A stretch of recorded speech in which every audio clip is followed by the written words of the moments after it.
اللہ صاحب نے جرمنی سے بھجوایا ہے۔ وہ کہتے ہیں کہ کیا ڈاکٹر کو خون چیک کرنے کے لیے دینے سے روزہ ٹوٹ جاتا ہے؟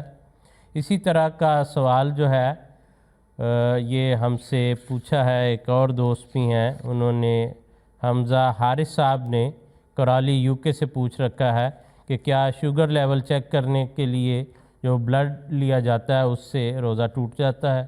تو براہ کرم ان سوالات کا جو ہے آپ جواب عنایت فرما دیں۔ اس کا مختصر جواب تو یہ ہے کہ اس میں کوئی حرج نہیں ہے، اور اگر کسی نے شوگر ٹیسٹ کرنی ہے، اس کے لیے تھوڑا سا خون لینا ہے تو اس سے روزہ نہیں ٹوٹتا۔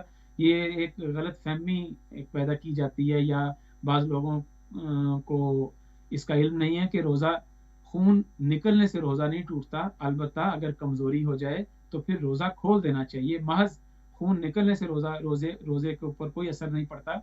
چنانچہ حضرت ابن عباس رضی اللہ تعالیٰ عنہ بیان کرتے ہیں کہ روزے کے متعلق یہ اصول یاد رکھیں، ایک موٹا سا اصول ہے کہ الفطر مما داخلہ ولیسا مما خارجہ، کہ روزہ اس چیز سے ٹوٹتا ہے جو چیز جسم میں داخل ہوتی ہے۔ وہ چیز جو جسم سے نکل جائے، جیسے خون نکلتا ہے، تو اس سے روزہ نہیں ٹوٹتا۔ ہاں البتہ اگر کمزوری ہو جائے، بیماری کی وجہ سے بعض اوقات کیا آتی ہے بہت کثرت کے ساتھ، اس کی وجہ سے کمزوری ہو جاتی ہے، تو اس صورت میں کوئی روزہ کھولنا چاہتا ہے کھول دے۔ خون زیادہ بہہ گیا ہے، روزہ کھولنا چاہتا ہے تو کھول دے، لیکن محض خون نکلنا روزے کو باطل نہیں کرتا۔ ایک اور حدیث میں بھی پتہ لگتا ہے کہ حضرت صلی اللہ علیہ وسلم روزے کی حالت میں کپنگ کروایا کرتے تھے۔ ایک طریقہ علاج تھا کہ پچھنی لگوانا، جس میں جسم سے خون نکالا کرتے تھے، اور کافی مقدار میں خون نکالا جاتا تھا۔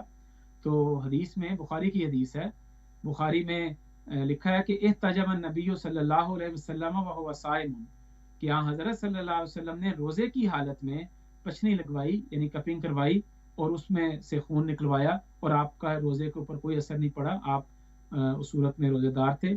تو اس لیے اس سے خون دینے سے روزے کے اوپر کوئی اثر نہیں پڑتا۔ جزاکم اللہ احسن الجزا۔